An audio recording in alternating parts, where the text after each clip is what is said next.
The story of James and Madison. A man and his wife are about 45 years old, married for about 15 years. There are two children in the family. One child, the youngest, went to school. The second was older. From his parents, the man received a large apartment. The man works in the civil service, makes a career. But, as it often happens, he lives not on his salary, but on shadow income from the bureaucratic right to sign. This man specifically explained this, indicating that the alimony in case of divorce will be very small. However, now the funds are quite enough for a trouble-free life of the family. Therefore, the wife is a housewife, dealing with the children. At the same time, for the soul, she works a little part-time copywriting and online collaboration, writes and sells essays, term papers, and theses to students. Since the civil servant has a fixed vacation, the husband goes with his wife only once a year to the sea, abroad. But since there was money in the family for the last 7 years has a tradition when the wife goes with the children to the sea and alone, without her husband. Sometimes with relatives or friends, sometimes on her own. There have never been any problems in the family because of this. The spouses generally lived quite peacefully and comfortably. Recently, during a friendly party, one of the family friends, going out with James together to smoke, jokingly recommended to be careful to send intimate photos to his wife, as it can get to the children. James, who had been married to Madison for several years, faced a situation that made him question his wife's fidelity. One day he was approached by his acquaintance, the wife of a colleague at work, asking if he had sent her pictures of his genitals. James at first did not understand what she was talking about, but then he remembered that his own wife Madison had shown her friend a picture of him as an example of a fun erotic correspondence between spouses. James laughed at this, but hesitated because he knew for sure that he had not sent any such photos to his wife. To clear his doubts, James decided to look into his wife's cell phone. He knew the password to her phone, but at the first inspection he did not find anything suspicious.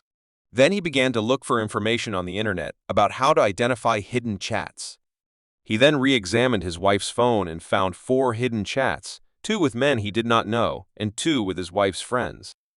One of the hidden chats was with a man named Michael, an employee of the hotel where Madison had stayed during a business trip 2 years earlier. They exchanged candid photos and messages in which Michael expressed his love for Madison and his desire to meet her in person. The second hidden chat was with a man from Istanbul named Mustafa. He was also in love with Madison and wanted to meet her. Objectivity for the sake of objectivity, it should be noted that it did not follow from the correspondence that Madison had any feelings for these men other than friendly ones. She was not going to leave the family and continued to communicate with them just for fun. While examining the hidden chat rooms, James also discovered his wife's correspondence with her friends in which they discussed their love affairs. In the correspondences, Madison and her friends made fun of the men, calling them primitive-thinking, lustful male dogs. However, in one of the correspondences, Madison mentioned that a few years ago, she had a private meeting with one of her foreign acquaintances during a summer vacation without her husband, and this meeting made a lasting impression on her. Madison recalled this man with particular fondness. The degree of intimacy of their meeting was not revealed, but the crumpling of this fact in the correspondence gave room for reflection. James was outraged and enraged by the discovered correspondence. He collected evidence of his wife's infidelity on his phone and filed for divorce. Madison was forced to confess everything. However, she begged her husband to give her another chance, assuring him that she would never cheat on him again. James hesitated for a long time, but finally decided to give his wife a second chance. Even though Madison promised her husband that she would never cheat on him again, he still maintained his distrust of her. He constantly checked her phone, arranged her scenes of jealousy. In the end, Madison could not stand it and filed for divorce. James and Madison's marriage was in question. After James moved to another house and the spouses stopped communicating for a month, he still kept in touch with the children. Soon, James decided to file for divorce and offered his wife to look for a 2-bedroom apartment, which he will buy a mortgage for the children. Madison, in turn, admitted that, despite correspondence with other men, no intimate relationship in fact was not planned. She explained that she was bored because James, because of his eternal work, had neglected the sphere of socializing and leisure. In order to have some fun, Madison began to correspond with men. However, they all lived far away, and there were no personal meetings. Madison also admitted that once she and her friends exchanged personal photos with the men, this was done for laughs to motivate the men to send their body parts and then laugh about them with their friends. Madison's girlfriends can attest to her words. In addition to the hookups, there were several instances where Madison socialized with men in hotels without her husband. However, according to her claim, it was just human communication. Madison insisted that no one had crossed the boundaries of decency.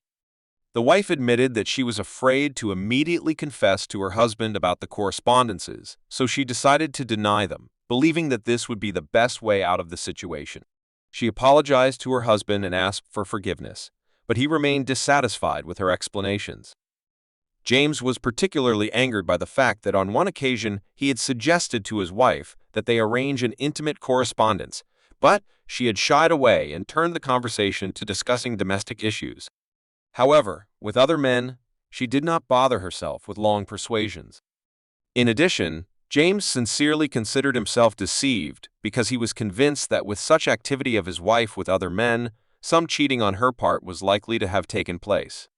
James categorically demanded his wife's confession of adultery and repentance, but received neither the former nor the latter. His indignation grew, and he refused to return to the family apartment, still living in the country house. It is worth noting that this situation is not exceptional. In the modern world, many married couples face the problems of infidelity and betrayal. The reasons may be different, from boredom and lack of attention from the partner to a conscious choice in favor of other relationships. It is important to remember that infidelity is a serious violation of marital obligations and can cause a deep wound to the one who has been its victim. If you are faced with a situation like this, it is important not to give in to your emotions and try to work it out together with your partner. Sometimes it is useful to seek the help of a family psychologist who will help to identify the causes of the problem and find ways to solve it. After Madison confessed to cheating, her husband found himself in an extremely difficult position. He did not know how to act in this situation. On the one hand, he loved his wife and did not want to lose her. On the other hand, he could not forgive her betrayal. James thought and agonized for a long time before making a decision. In the end, he decided to give Madison another chance. He forgave her for the betrayal and agreed to keep the family. However, he gave her a condition: she had to take a polygraph to confirm her fidelity. Madison agreed to this condition, and they went to the polygraph together. The results of the polygraph showed that Madison had not lied about her fidelity. James was happy about this, and he believed his wife again. He was happy that his family was intact and he could be with his children again. However, Madison continued to feel guilty for cheating on her husband. She realized that she had hurt him deeply, and she wanted to make amends. She became more caring and affectionate towards her husband, and she tried to do everything to make him happy. Madison also realized that she needed time to make up for her mistake. She wanted to prove to her husband that she had changed and that she would never betray him again.